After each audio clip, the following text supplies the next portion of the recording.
680's Richard Southern joins us. So, Richard, still another 4 weeks until the kids go back to school. I don't think the CNE has actually started setting up yet, and we're still sweltering with the hot weather, but that hasn't stopped many retailers from rolling out fall favorites and back-to-school sales earlier than ever. It seems like it gets earlier every year, and it actually does, Francis. It's not your imagination. So would you believe Starbucks is going to start selling its pumpkin spice latte on August 28th, less than 3 weeks from now? You'll be able to get a PSL. This is Business Insider reporting this. I asked Starbucks Canada today, Francis, about this. They wouldn't confirm it. They didn't deny it either. August 28th is when we think that's coming. Halloween candy already on store shelves. Nestle Canada has its Coffee Crisp, O. Henry, and Kit Kat bars in full Halloween theme already. Halloween decorations at Dollarama. They got the witches there. They got all the Halloween themes. I shot this today. This is actually available for sale, and sort of the fall theme in full swing at Dollarama. Back to school in full swing at the Bay. You walk into any Hudson's Bay store, and you're going to see row after row of back-to-school clothing already. And again, 4 weeks until the kids actually go back to school. And would you believe, Francis, it's already starting to look a lot like Christmas at London, England's biggest department store. One of them. No, they haven't set up a tree.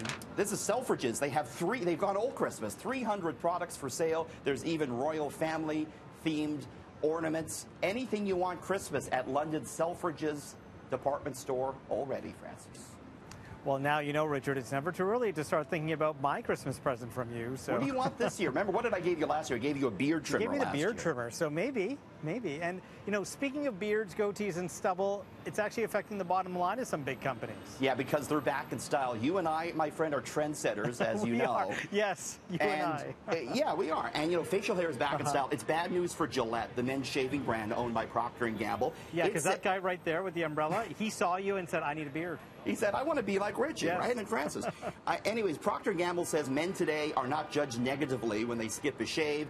It's en vogue, and as a result, sales of their razor blades down 5.1% over last year. Procter & Gamble switching to beard trimmers instead. Those products are surging.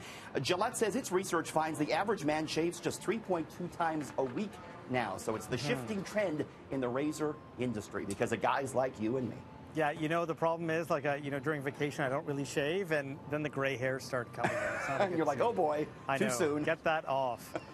Disney has started a sleep hotline to help parents with kids that won't nod off. Yeah, you know, this is a great way for, I guess, a brand to connect with its main customer, Francis. So the idea is the kid calls up the Disney line, and one of the favorite characters lulls them to sleep. I wanted to give it a try. I'm going to call it up. Here we go.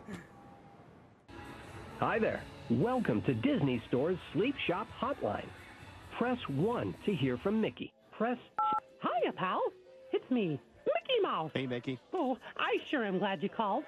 Gosh, it must be getting close to your bedtime. Yeah, a little bit. I bet by now you've brushed your teeth and gotten into your pajamas. Not yet. Well, that's great.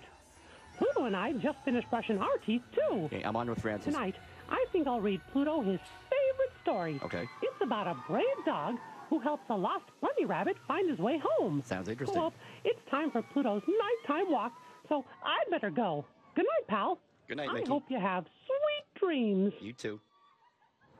He was very nice, Mickey. Yeah, you just want to get him off the phone and go to sleep, don't you? I was like, enough chit-chat already. Mickey, yes. Come on, can you send me a text message next time, Mickey? Really? Shorten it down a little bit. Pretty neat by Disney. It's a free service. Disney earnings earlier in the week left investors a little bit sleepy. They weren't so good. Yeah, guess so.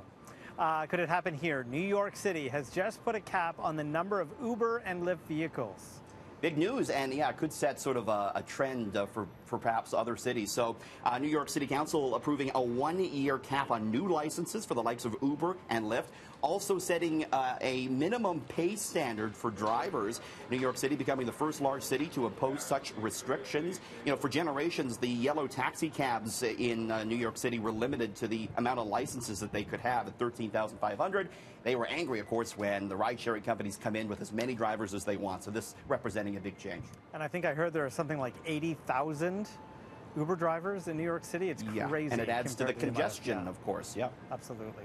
So a very unique pizza delivery company is using robots to make the pizza pies, and it's revived a big investment. Yeah, it has. This is really interesting. SoftBank pumping $750 million into what's called Zoom Pizza. So Zoom pizzas, they start on an assembly line. There's the dough that gets automatically put on and spread by a robot. The humans actually put the toppings on depending on what the customer wants. The pizza's then loaded via a big mechanical arm into an oven. It's only part cooked, though. It's not cooked all the way. It then gets put into a delivery truck, and Francis, the truck has ovens in it. The pizza gets fully cooked right as it's arriving at your house. Wow. They have a patent on this technology. See that? That's inside the truck. Right now, they're only operating in California, but they want to sort of roll this model out. It could really disrupt the pizza delivery business, and again, getting a big investment there.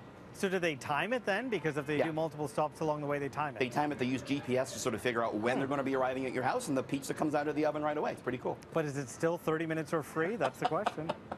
Remember, there was a lot of accidents when they did that. They had to scrap the 30 minutes or free bit. That's true. All right. Thank you, Richard.